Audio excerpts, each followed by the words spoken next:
Selamat pagi Bapak Ibu yang dikasihi Tuhan Yesus Kristus. Selamat datang dan selamat beribadah di GKI Gading Indah. Sebelum ibadah dimulai, ada beberapa pokok warta yang perlu menjadi perhatian kita semua. Yang pertama mengenai kelas katekisasi. Jadi kelas katekisasi akan dimulai kembali 5 Mei 2023 setiap hari Jumat jam 19.30 yang diadakan secara onsite di GKI Gading Indah. Bagi yang berminat untuk mengikutinya, formulir pendaftaran dapat diambil pada kantor tata usaha GKI Gading Indah pada jam kerja. Warta yang kedua mengenai Bina Pranikah. GKI Samanhudi mengadakan Bina Pranikah yang akan diadakan pada hari Minggu tanggal 7 dan 14 Mei 2023 jam 7 sampai dengan jam 17 bertempat di Auditorium Ukrida, Gedung E lantai 7 GKI Gunung Sahari juga mengadakan Bina Pranikah yang akan diadakan pada Sabtu 20 Mei, 27 Mei, 3 Juni dan 10 Juni 2023 melalui Zoom meeting. Informasi pendaftaran dapat dilihat pada warta jemaat online. Demikian pokok warta hari ini. Kebaktian hari ini dengan tema perjumpaan yang bermakna akan dipimpin oleh Pendeta Emeritus Omo Hashim dari GKI Cikarang. Jemaat dipersilakan bersatu sejenak sebelum ibadah dimulai.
Pusara pun bukti kebangkitannya.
kita ada dalam nama Tuhan yang menjadikan langit dan bumi, yang kasih setianya kekal selama-lamanya.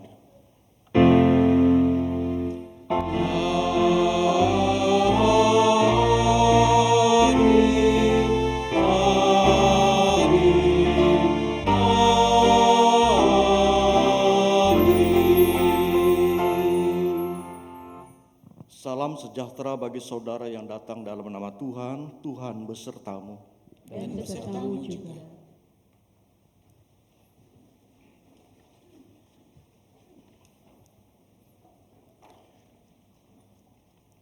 Dalam kehidupan sehari-hari, kita banyak mengalami perjumpaan dengan orang lain.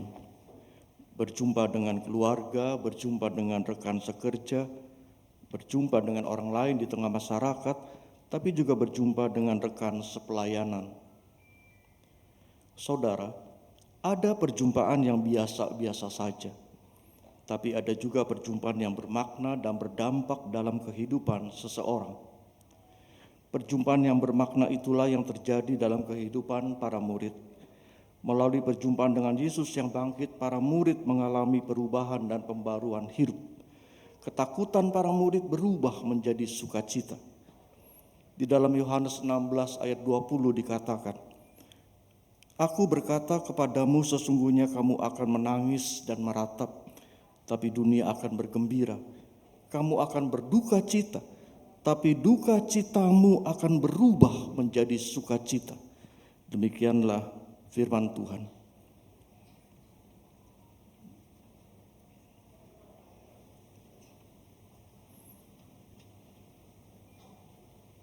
PKJ 91 kita nyanyikan.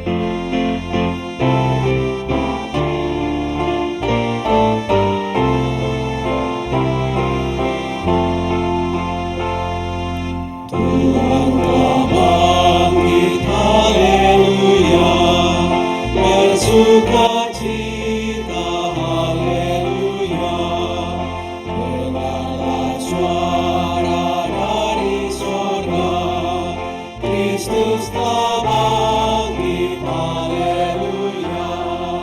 Hai manusia, dengar Tuhanmu, pujilah Dia yang menebusmu, bersorak-sorak dan bergemar, Kristus telah bangkit, haleluya. Pujilah Dia, haleluya, yang disalibkan, haleluya. Dosamu ditebus olehnya untuk selama-lamanya.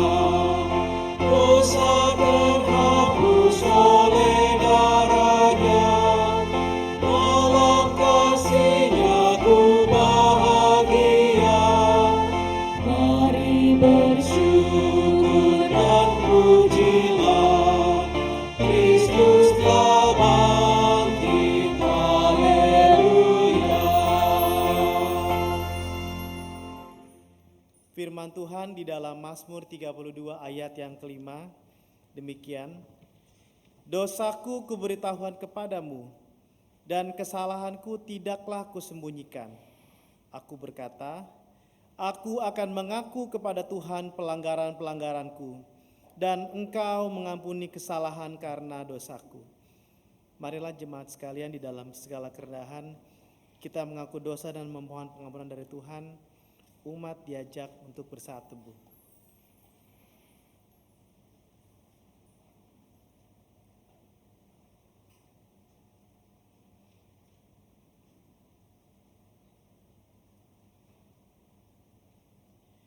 Tuhan, pada pagi hari ini kami datang ke hadapan Tuhan untuk mengakui segala dosa dan kesalahan kami yang telah kami perbuat, baik sadar maupun tidak sadar. Kami seringkali menyakiti hati teman, hati orang tua kami, hati pasangan kami, juga hati anak kami. Kami sering terlalu khawatir, kami kurang bersyukur, kadang kami iri hati. membanding-bandingkan apa yang tidak ada pada kami, padahal begitu besar berkat Tuhan yang kami terima setiap hari. Kami berdosa ya Tuhan, saat ini begitu banyak orang yang sulit di depan kami. Kami terkadang egois, hanya memikirkan diri sendiri dan keluarga kami. Kami terkadang masih menutup pintu hati nurani kami untuk tega membiarkan mereka yang hidup sulit berkekurangan. Kami seringkali menodai kepercayaan dari Tuhan dan berkat juga dan talenta dari Tuhan. Kami telah menyakiti hati Tuhan. Kasihanilah dan ampuni kami ya Tuhan. Kami menyerahkan diri kami untuk Tuhan kuasai. Ambil alih keberadaan kami. Ambil alih kekhawatiran kami. Ambil alih hidup kami Tuhan. Agar Roh Kuduslah yang akan selalu tampil dominan dalam setiap hal di kehidupan kami. Karena Engkau tidak menghitung kesalahan kami dan tidak membalaskan kepada kami setimpal dengan dosa kami. Amin.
yang berulang ku lakukan di hadapanmu.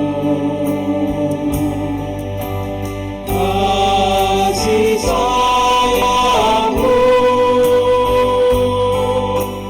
perlindunganku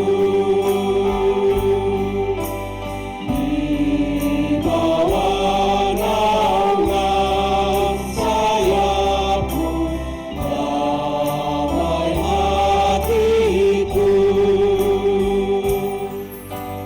Kasih sayangmu pengharapanku,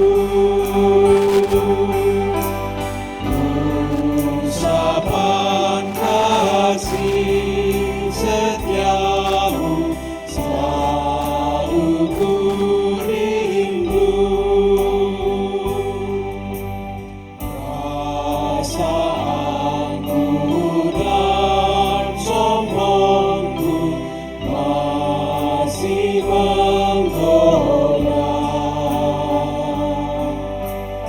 Iri hati dan benciku kadang menjelma. Kasih sayangmu perlindunganku di bawah naungan sayapmu, damai hatiku. Kasih sayangmu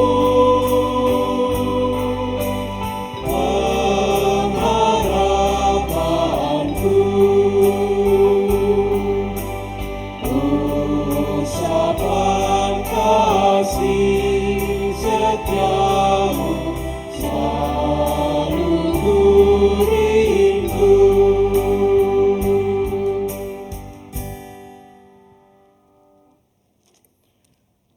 Dalam nama Bapa, Anak, dan Roh Kudus, sebagai hamba Yesus Kristus, saya memberitakan pengampunan dosa bagi setiap orang yang menyesali, mengakui, dan bertobat dari dosanya. Firman Tuhan dalam 1 Petrus 1 ayat 3 sampai dengan 5 mengatakan, "Terpujilah Allah dan Bapa Tuhan kita Yesus Kristus, yang karena rahmat-Nya yang besar telah melahirkan kita kembali oleh kebangkitan Yesus Kristus dari antara orang mati kepada suatu hidup yang penuh pengharapan, untuk menerima suatu bagian yang tidak dapat binasa, yang tidak dapat cemar dan yang tidak dapat layu, yang tersimpan di sorga. Bagi kamu, yaitu kamu yang dipelihara dalam kekuatan Allah karena imanmu, sementara kamu menantikan keselamatan yang telah tersedia untuk dinyatakan pada zaman akhir." Demikianlah saudara berita anugerah dari Tuhan. Syukur kepada Allah.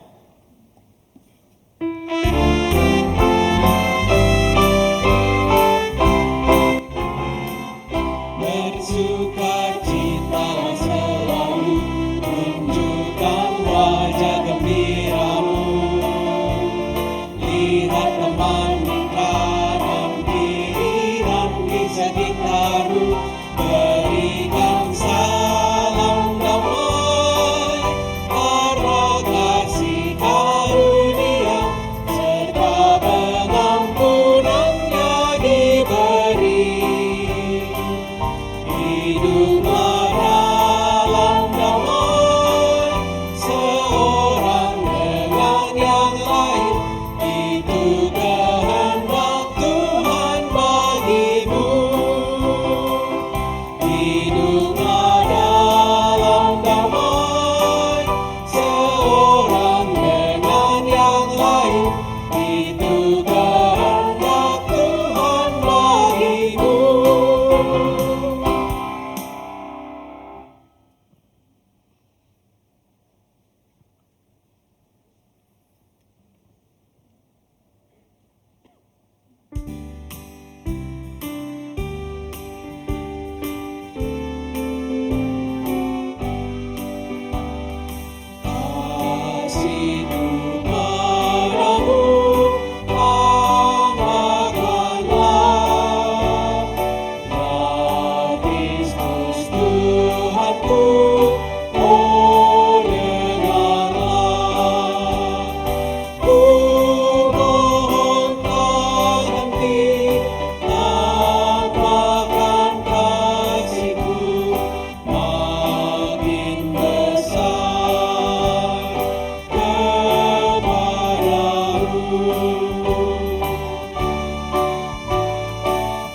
Mari saudara kita berdoa sebelum kita membaca Alkitab dan kita merenungkan firman Tuhan.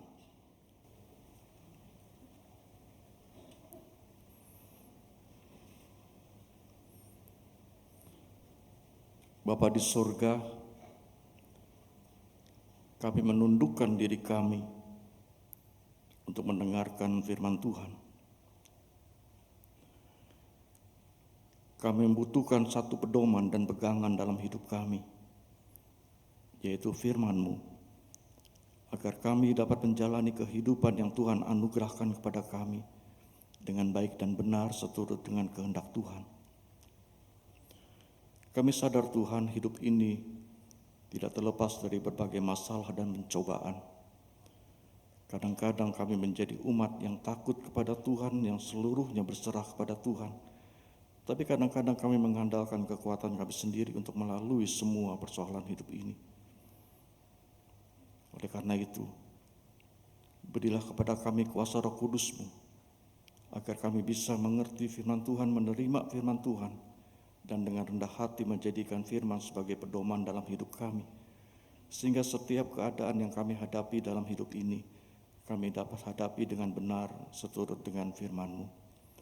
Urapi hamba-Mu ya Tuhan, pakailah dia dalam segala kelemahan dan keterbatasannya. Kiranya firman Tuhan menjadi kemuliaan bagi nama Tuhan dan menjadi berkat bagi kami semua. Dalam nama Yesus kami berdoa. Amin.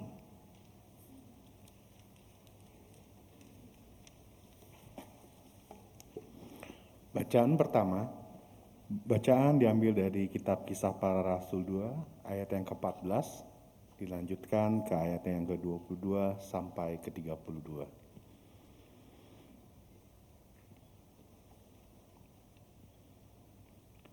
Maka bangkitlah Petrus berdiri dengan ke-11 rasul itu, dan dengan suara nyaring ia berkata kepada mereka, "Hai kamu orang Yahudi dan kamu semua yang tinggal di Yerusalem, ketahuilah dan cangkamlah perkataanku ini."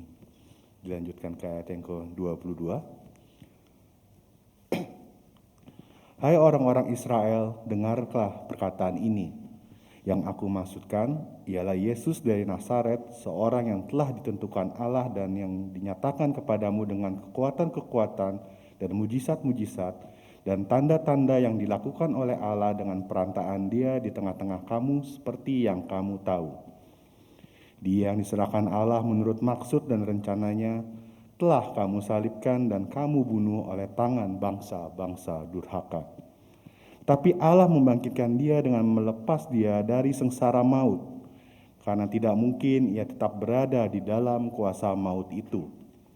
Sebab Daud berkata tentang dia, 'Aku senantiasa memandang kepada Tuhan, karena ia berdiri di sebelah kananku, aku tidak goyah. Sebab itu hatiku bersukacita dan jiwaku bersorak-sorak, bahkan tubuhku akan diam dengan tentram. Sebab Engkau tidak menyerahkan aku kepada dunia orang mati dan tidak membiarkan orang kudus-Mu melihat kebinasaan. Engkau memberitahukan kepadaku jalan kehidupan, Engkau akan melimpahi aku dengan sukacita di hadapan-Mu. Saudara-saudara, aku boleh berkata-kata dengan terus terang kepadamu tentang Daud, bapa bangsa kita. Ia telah mati dan dikubur, dan kuburannya masih ada pada kita sampai hari ini. Tapi ia adalah seorang nabi dan ia tahu bahwa Allah telah berjanji kepadanya dengan mengangkat sumpah bahwa ia akan mendudukkan seseorang dari keturunan Daud sendiri di atas tatanya. Karena itu ia telah melihat ke depan dan telah berbicara tentang kebangkitan Mesias, karena ia mengatakan bahwa dia tidak ditinggalkan di dalam dunia orang mati dan bahwa dagingnya tidak mengalami kebinasaan. Yesus inilah yang dibangkitkan Allah. Dan tentang hal itu kami semua adalah saksi. Demikian sabda Tuhan.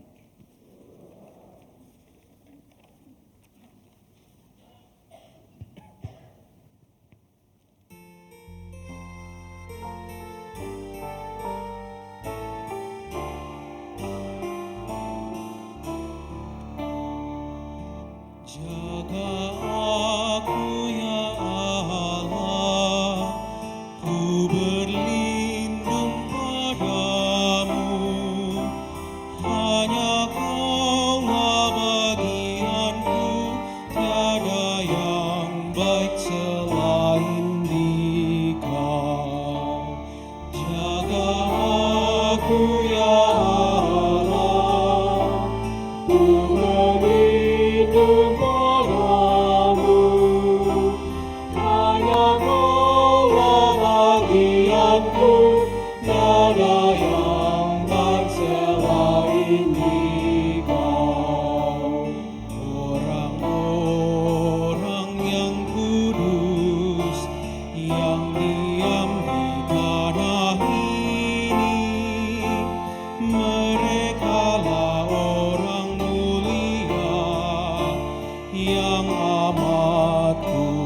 suka, banyaklah kesedihan pengikutnya Allah lain, korban curahan mereka akan ku jauhi.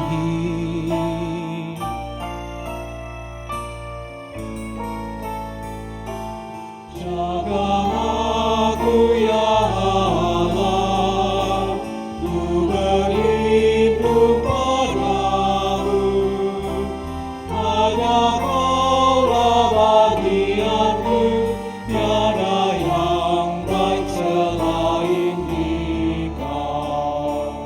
Tuhanlah bagianku, warisan dan piaraku. Kau sendiri meneguhkan yang jadi milikmu. Tali pengukurku jatuh di tempat yang indah, yang menyenangkan hatiku. Milik pusakaku.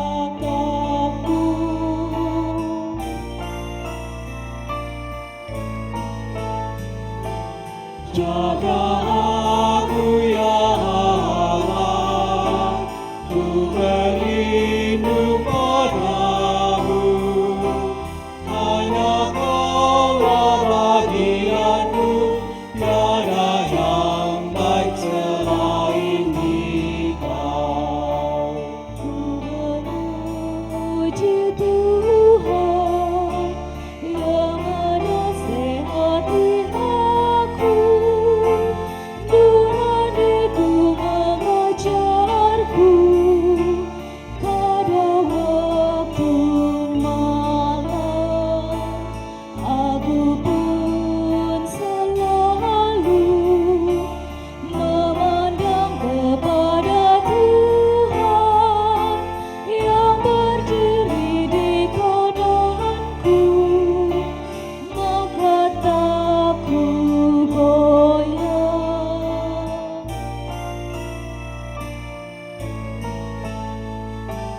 Jaga aku ya Allah, ku berlindung padamu, hanya Kaulah bagianku, tiada yang baik selain Dikau.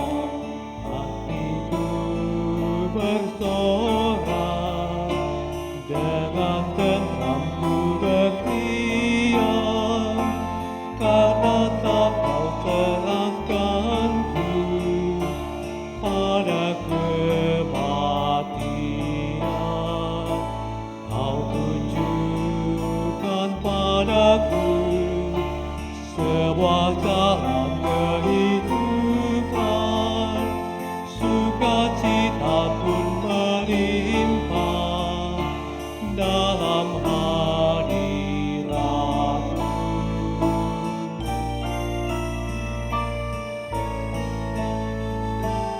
Jaga aku ya Allah, ku berlindung padamu, hanya Kaulah bagianku, tiada yang baik selain Dikau.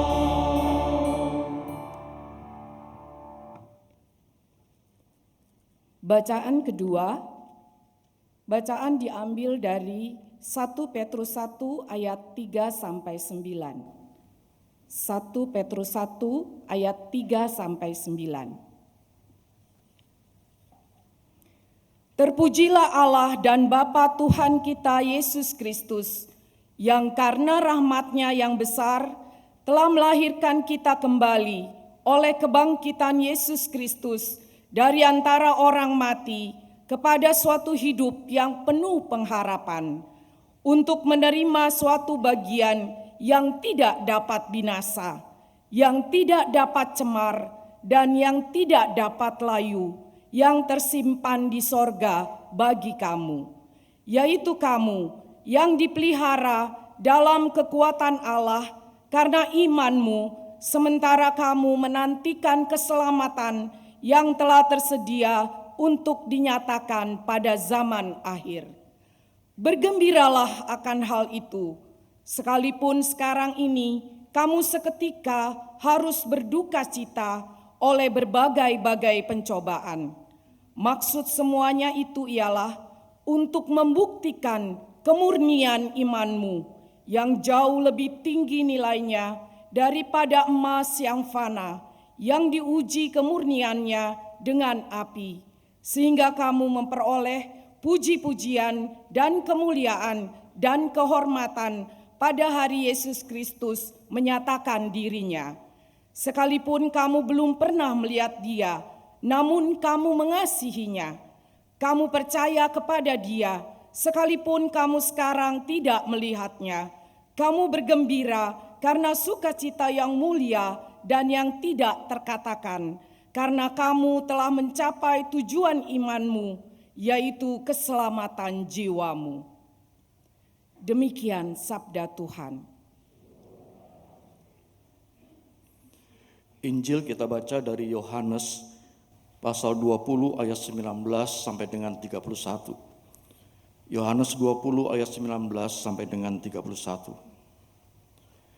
Yesus menampakkan diri kepada murid-muridnya.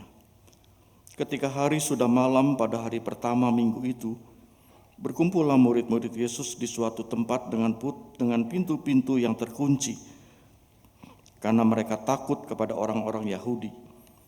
Pada waktu itu datanglah Yesus dan berdiri di tengah-tengah mereka dan berkata, "Damai sejahtera bagi kamu."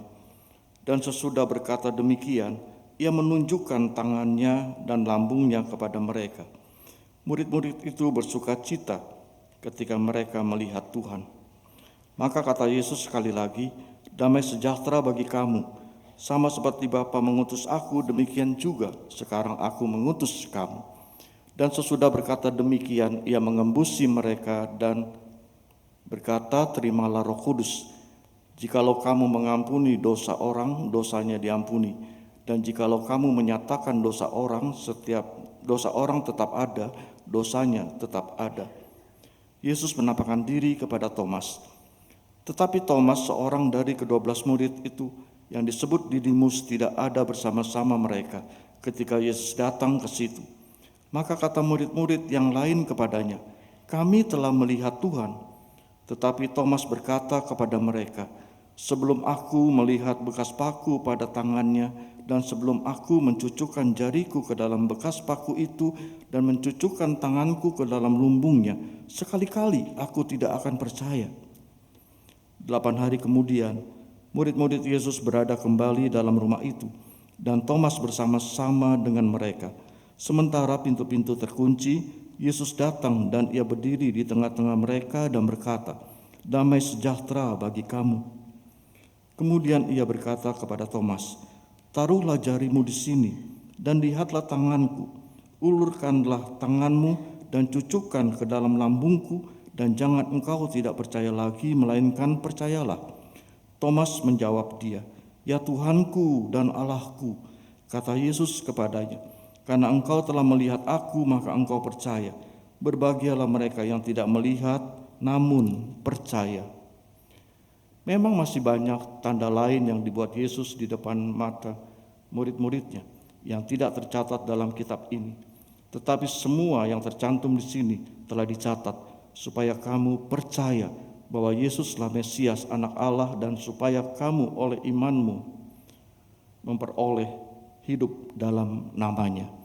Demikianlah saudara Injil Yesus. Berbahagialah kita semua yang mendengar firman dan memeliharanya.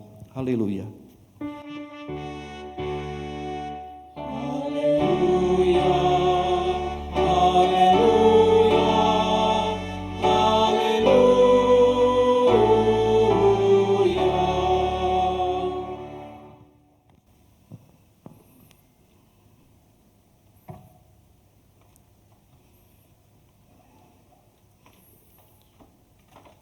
Saudara, Reaksi setiap orang terhadap penderitaan itu bisa berbeda-beda.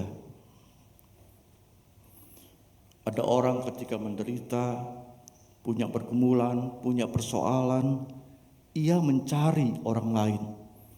Entah itu teman, entah itu sahabatnya, atau orang tuanya, agar dia bisa curhat, supaya bisa melepaskan unek-unek dan mengurangi kesedihannya. Tapi juga saudara, ada orang yang ketika mengalami penderitaan, mengalami kesusahan dan pergumulan, dia menjadi sangat agresif. Dalam pengertian, ia menjadi orang yang mudah marah-marah. Bahasa yang ia tahu hanya marah. Ia sedih, ia marah. Ia kecewa, marah. Ia putus asa, marah. Ketemu orang lain tidak apa-apa, dia bisa sangat marah. Dan ada tipe ketiga, orang yang ketika mengalami penderitaan atau kesusahan malah menarik dirinya. Kalau tipe pertama mencari orang lain untuk curhat, tapi tipe ketiga justru sebaliknya, dia menjauhi orang, masuk ke kamar, kunci kamar. Orang yang seperti ini lebih membutuhkan kesendirian. Ia lebih merasa nyaman dengan kesendiriannya. Kalau kita renung-renungkan, kita ini tipe yang keberapa? Tipe yang pertama yang membutuhkan orang lain pada saat kita susah untuk bisa curhat, atau kita tipe kedua ketika ketemu persoalan mudah sekali marah, atau tipe yang ketiga pada saat kita mengalami persoalan kita senang menyendiri. Bacaan Injil hari ini saudara mengajak kita untuk mengenal lebih jauh seorang murid Yesus yang bernama Thomas atau Didimus. Dalam Injil sinoptik, Thomas tidak diceritakan secara mendetail. Injil Matius, Injil Markus, Injil Lukas hanya mencatat nama Thomas secara sepintas dan tanpa banyak komentar. Yaitu pada saat Yesus mencari ke-12 murid. Dan hanya dalam Injil Yohaneslah saudara kita mendapatkan sebuah catatan yang lebih tentang peranan Thomas saat bersama-sama dengan Yesus. Paling tidak ada 3 peristiwa yang dicatat Injil Yohanes yang cukup menonjol mengenai peranan Thomas. Yang pertama, Yohanes 11 ayat 16, ketika Yesus bersikeras untuk pergi ke Yudea mengunjungi Lazarus, padahal pada saat itu orang-orang Yahudi menolak dia. Yesus tetap bersikeras mengunjungi Lazarus. Dan Thomas merespon ajakan Yesus itu dengan berkata, marilah kita pergi juga untuk mati bersama-sama dengan dia. Jawaban yang sinis. Yohanes 14 ayat yang kelima, ketika Yesus menjelaskan rencana kepergiannya yang tidak lama lagi, Thomas mengakui bahwa ia tidak mengerti perkataan Tuhan. Karena itu dia berkata, Tuhan, saya tidak mengerti perkataanmu. Kami tidak tahu kemana engkau pergi, bagaimana kami tahu jalan ke situ. Dan yang terakhir Yohanes 20 ayat 24 sampai dengan 29. Ketika Yesus yang bangkit menjumpai para murid, ketika Yesus memberi kesempatan kepada Thomas untuk membuktikan kebangkitannya. Saudara, nama Thomas memang jarang disebut. Tapi sekali disebut, ia ditampilkan seperti orang yang memiliki karakter tipe ketiga. Orang yang ketika mengalami penderitaan atau kesusahan, menarik diri dan menjauhi diri dari orang lain. Orang yang merasa lebih nyaman dalam kesendiriannya. Thomas adalah seorang yang menjawab panggilan Tuhan. Thomas, mari ikut aku akan menjadikan engkau penjala manusia. Dengan spontan, Thomas menjawab, ya Tuhan. Dia langsung meninggalkan pekerjaannya. Dia mengikut Tuhan. Thomas punya mimpi, saudara. Thomas punya harapan. Thomas punya idealisme bahwa bersama dengan gurunya, ia akan menjadikan atau ia akan mengubah setiap orang yang ditemuinya. Tapi apa yang terjadi? Mimpinya hancur bersamaan dengan kematian sang guru. Saudara, di sini kita bisa merenungkan. pengalaman para murid itu memperlihatkan kepada kita betapa rapuhnya hidup kita. Malam itu para murid masih bersama sang guru, masih menikmati jamuan makan bersama, masih menerima sang guru, perintah sang guru agar mereka saling melayani. Tapi esoknya, tidak sampai 24 jam, esoknya sang guru yang dijadikan panutan tiba-tiba tidak ada lagi. Ia mati disalibkan. Ini menunjukkan, saudara, betapa rapuhnya hidup kita. Betapa mudahnya hidup itu berubah. Betapa mudahnya mimpi, idealisme, dan harapan manusia itu goyah dan runtuh. Injil Yohanes memberikan catatan. Sejak peristiwa kematian Yesus, para murid bersembunyi di dalam ruangan dengan pintu-pintu terkunci. Ketakutan menyelimuti mereka. Padahal, saudara, mereka sudah mendengar kabar dari Maria Magdalena bahwa Yesus bangkit. Pertanyaan kita, mengapa mereka masih bersembunyi? Karena rasa ketakutan para murid lebih besar daripada mempercayai kabar kebangkitan Yesus. Lalu, menarik kita perhatikan ketika Injil menyaksikan atau memberitakan bahwa bukan para murid yang menjumpai Yesus yang bangkit, tapi Yesus yang bangkitlah yang berinisiatif menjumpai mereka. Malam hari pada hari pertama minggu itu, Yesus yang bangkit menjumpai para murid dan memberi salam, damai sejahtera bagi kamu. Tampaknya, saudara, Yesus mengerti keraguan para murid. Oleh karena itu dia menunjukkan luka-lukanya. Bukti bahwa yang hadir pada saat itu di depan mereka adalah dirinya. Seolah-olah Yesus ingin mengatakan, ini aku, lihatlah luka-luka ini. Ini aku yang kemarin mereka bantai, yang kemarin mereka salibkan. Ini aku, bukan yang lain.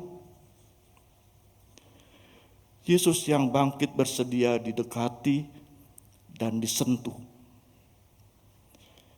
Ia datang untuk memberikan dirinya. Ia hadir bukan untuk menghakimi atau mencela kelemahan dan ketidakpercayaan para murid.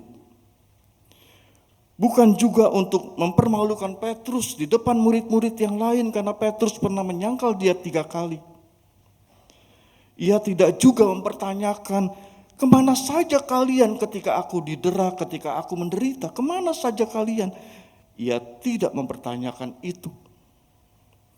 Kehadirannya saat itu jelas tidak membuat orang menjadi rikuh atau merasa bersalah. Ia menjumpai para murid dengan satu alasan. Mereka adalah orang-orang yang ia cintai. Ia ada di situ untuk memulihkan dan mengampuni mereka. Ia pernah dikhianati, tapi ia tetap setia mengasihi para murid. Ia pernah ditinggalkan, tapi ia tidak pernah meninggalkan para murid. Ia menjumpai mereka dan menawarkan damai sejahtera. Bahkan ia memberikan dirinya untuk disentuh oleh orang-orang yang meragukan kebangkitannya. Oleh karena itu, saudara, apa yang terjadi? Para murid yang rapuh itu mengalami perubahan yang luar biasa. Dari ayat 19 yang menceritakan mereka takut, kemudian masuk ke ayat 20, lalu apa yang terjadi? Mereka bersuka cita. Begitu cepatnya berubah. Begitu cepatnya para murid mengalami perubahan dan pembaruan ketika mereka bertemu dengan Tuhan, ketika mereka disapa oleh Tuhan, ketika mereka bersedia menerima damai sejahtera, begitu mudah cepatnya berubah. Karena itu genaplah apa yang dikatakan oleh firman Tuhan. Sesungguhnya kamu akan menangis dan meratap. Dunia akan bergembira. Kamu akan berduka cita. Tapi duka citamu akan berubah menjadi sukacita. Yohanes 16 ayat 20.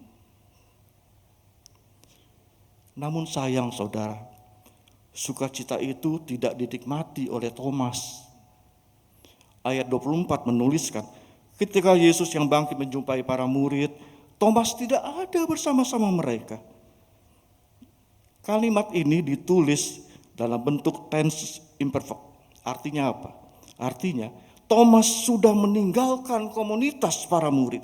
Ia sudah tidak mau lagi menjadi bagian dari perkumpulan para murid.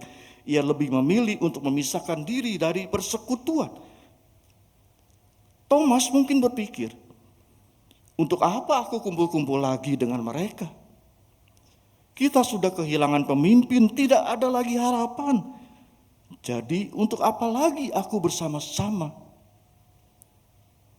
Saudara, Thomas tidak sanggup menanggung luka yang cukup dalam. Dan dia memilih menyendiri untuk menenangkan diri. Ia tidak sanggup berada bersama dengan murid-murid yang lain karena itu mengingatkan dia pada kebersamaan dengan sang guru. Thomas tidak mau lagi terluka.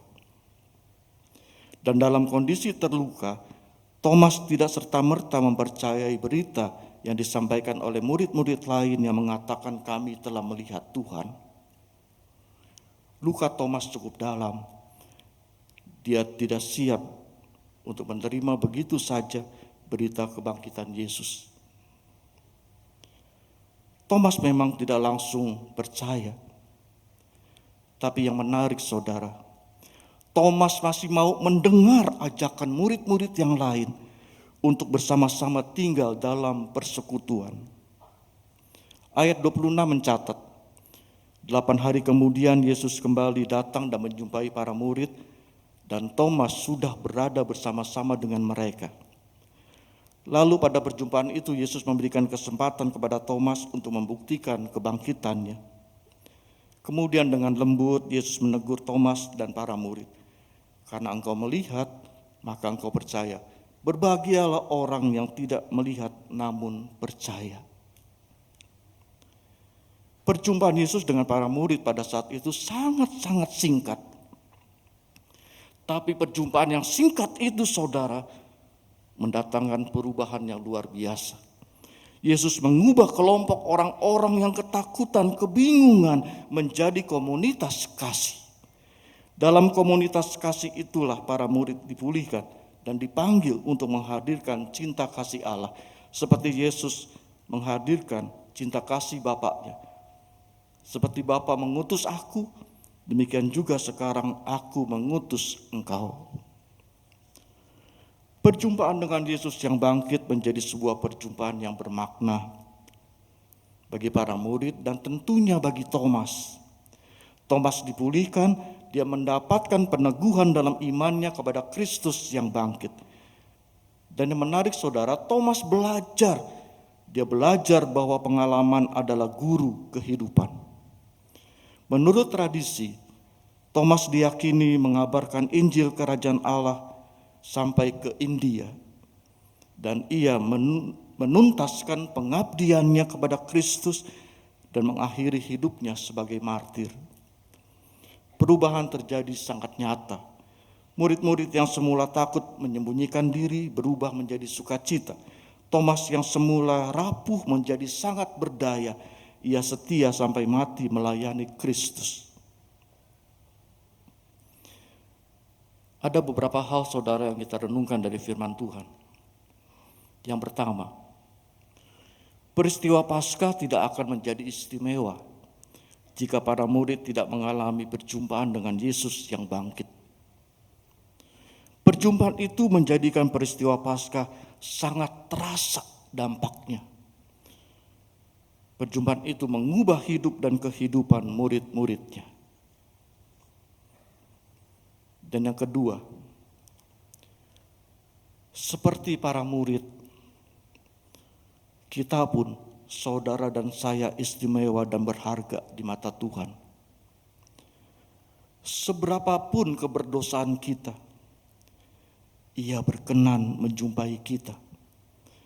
Bukan untuk menuntut atau menghakimi, bukan juga untuk mempermalukan kita. Ia datang untuk menunjukkan cinta kasih-Nya kepada kita. Ia mencintai kita, mencintai saudara dan saya apa adanya. Ia tahu segala kelemahan kita, Ia tahu kedegilan kita, Ia tahu juga penyesalan, pertobatan, dan pengharapan kita. Ia rindu untuk memulihkan kita. Ia bersedia untuk menjadikan kita sebagai bagian dari orang-orang yang dipulihkannya. Umat yang dikasihi Tuhan, seperti Thomas, siapapun bisa saja mengalami keraguan-keraguan dalam kehidupan beriman. Itulah dinamika hidup beriman. Namun yang perlu kita ingat, ketika kita sedang mengalami keraguan-keraguan, tempat yang paling baik untuk meragu adalah di dalam persekutuan orang percaya, di dalam gereja. Bertanyalah di dalam gereja ketika saudara ragu-ragu. Jangan meninggalkan persekutuan umat beriman lalu pergi mencari-cari jawaban di luar. Untung Thomas mau mendengar kata murid-murid dan ajakan murid-murid yang lain. Dia kembali ke dalam komunitas.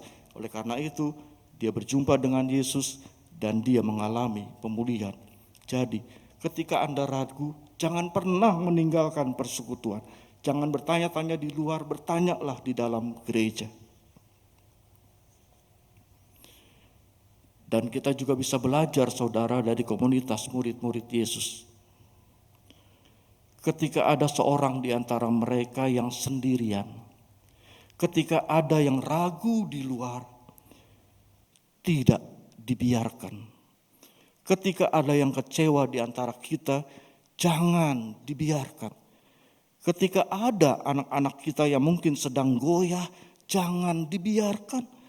Ketika pasangan kita sedang lemah, tidak mampu mengasihi, jangan dibiarkan. Tawarkan pemulihan lewat kesediaan kita untuk mengasihi lebih serius lagi. Tuhan bersedia menjumpai dan memulihkan kita. Dan Dia tahu apa yang sesungguhnya kita perlukan. Karena itu, masihkah kita bersikeras menutup rapat-rapat pintu hati kita? Amin.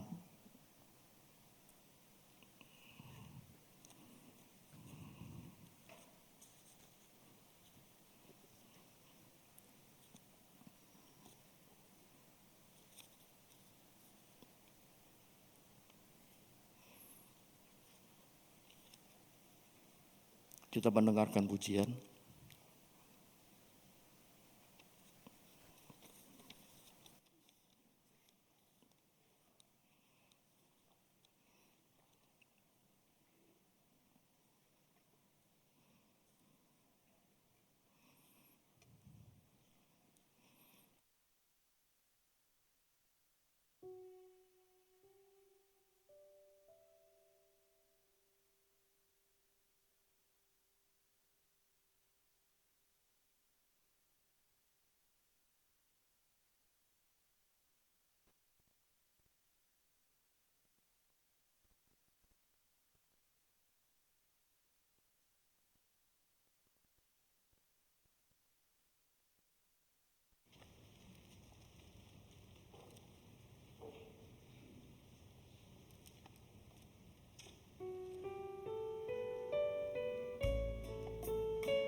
Jemaat sekalian, marilah kita bersama dengan umat Allah di masa lalu, masa kini, dan masa depan mengingat pengakuan pada baptisan kita menurut pengakuan iman rasuli. Aku percaya kepada Allah, Bapa yang Maha Kuasa, Khalik langit dan bumi, dan kepada Yesus Kristus, anaknya yang tunggal Tuhan kita, yang dikandung daripada Roh Kudus, lahir dari Maria, yang menderita sengsara di bawah pemerintahan Pontius Pilatus, disalibkan, mati dan dikuburkan, turun dalam kerajaan maut. Pada hari yang ketiga bangkit pula dari antara orang mati, naik surga, duduk kanan Allah, Bapa yang Maha Kuasa, dan dari sana ia akan datang untuk menghakimi orang yang hidup dan yang mati. Aku percaya pada Roh Kudus, gereja yang kudus dan am, persekutuan orang kudus, pengampunan dosa, kebangkitan orang mati dan hidup yang kekal. Amin. Silakan duduk.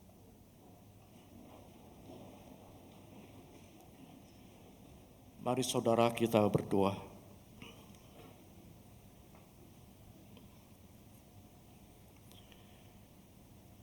Ya Tuhan, kami bersyukur atas sapaan firman-Mu yang menguatkan kami semua bahwa dalam menjalani kehidupan apapun warna kehidupan kami, Tuhan tetap setia mendampingi kami.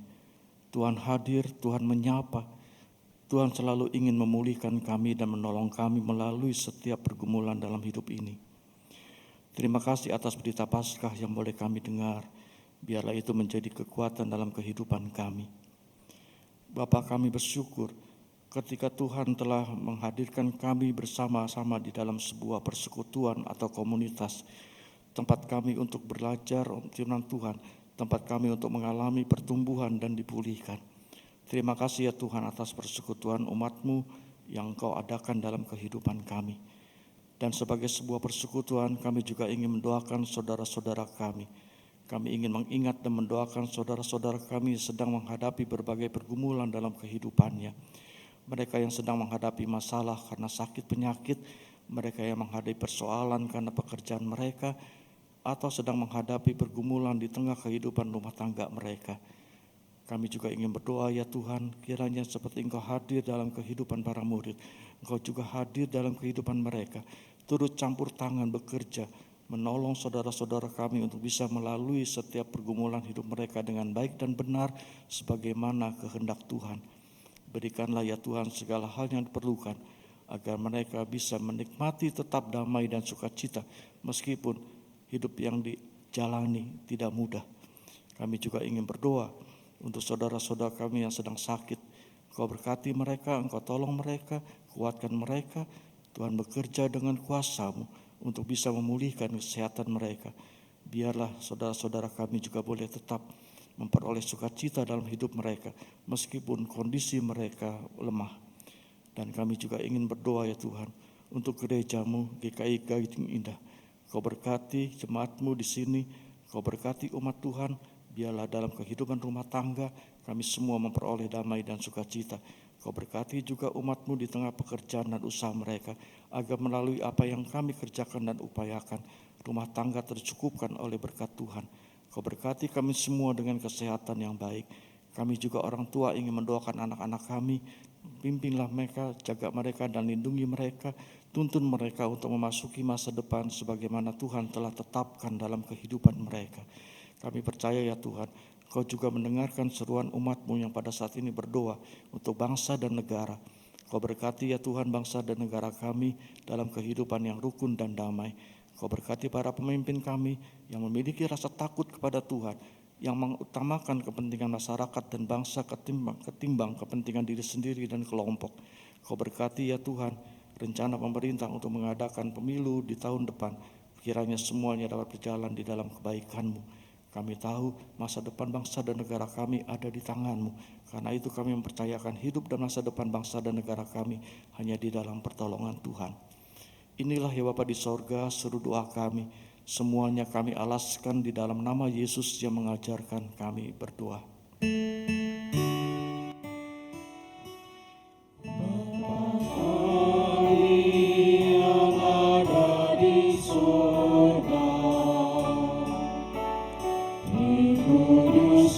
Kuduskanlah nama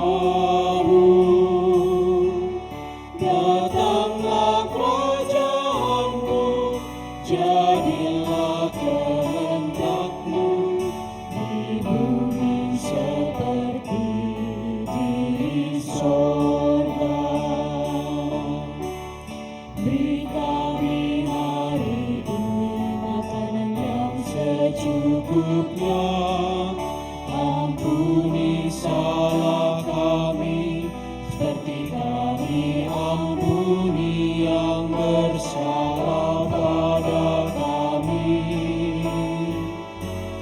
Jangan bawa kami dalam pencobaan, melainkan lepaskan kami dari yang jahat. Sebab Allah yang punya kerajaan dan kuasa dan kemuliaan sampai selama-lamanya.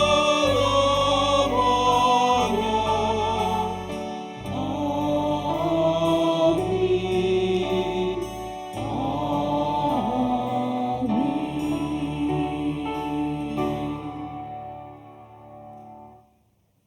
Marilah kita mempersiapkan persembahan syukur kita dengan mengingat firman Tuhan yang terambil dari Kolose 2 ayat yang ke-7.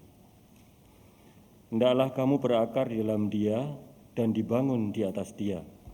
Hendaklah kamu bertambah teguh dalam iman yang telah diajarkan kepadamu, dan hendaklah hatimu berlimpah dengan syukur.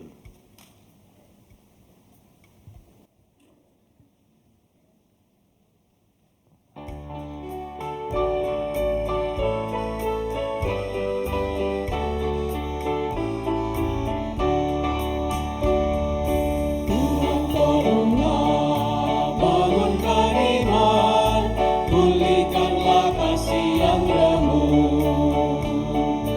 Tuhan tolonglah bangunkan iman, pulihkanlah kasih yang remuk. Ubahlah hatiku, jamahlah diriku, biar di tanganmu berbentuk. Tuhan tolonglah bangunkan iman, pulihkanlah kasih yang remuk. Hati bersujud, jiwa menyembah, hidupku masyurkan kasih-Mu. Hati bersujud, jiwa menyembah, hidupku masyurkan kasih-Mu. Terimalah baktiku, layakkan diriku untuk kemuliaan nama-Mu.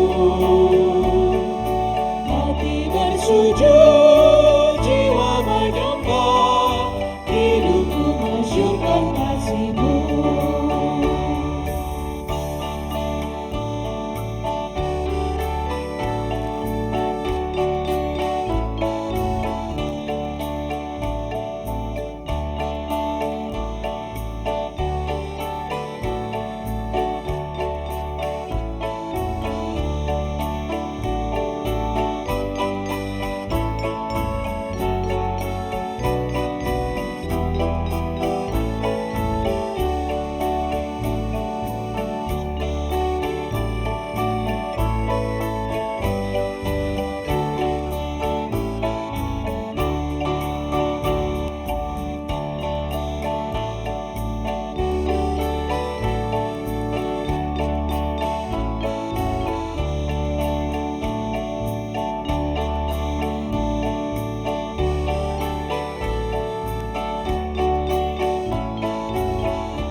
satukan kita dalam doa.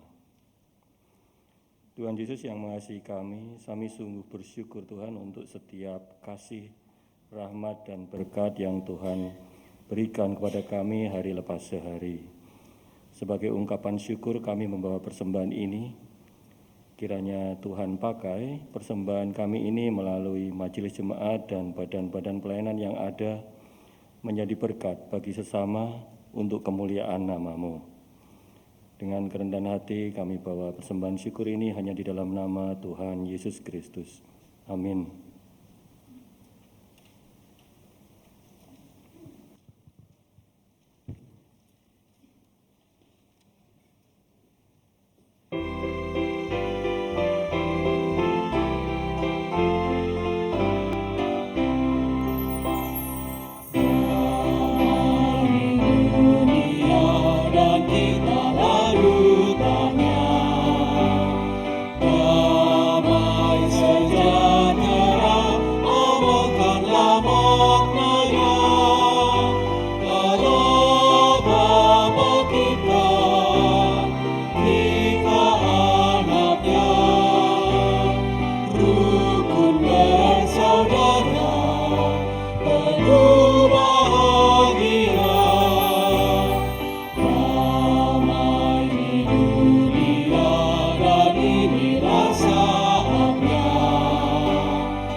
Arahkanlah hatimu kepada Tuhan. Arahkan hati kami kepada Tuhan. Jadilah saksi Kristus. Syukur kepada Allah, Terpujilah Tuhan. kini dan selamanya. Terimalah saudara berkat Tuhan. Tuhan memberkati engkau dan melindungi engkau.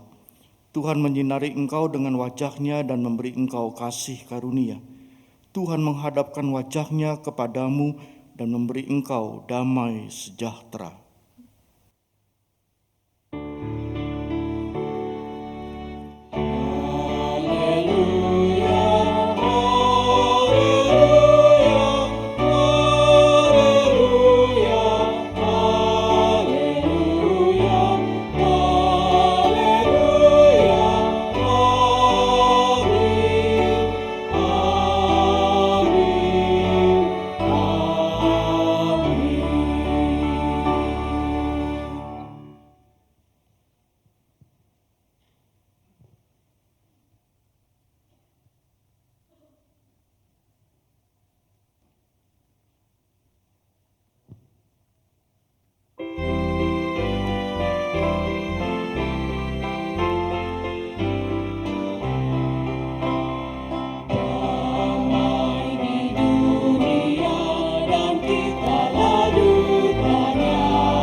selamanya.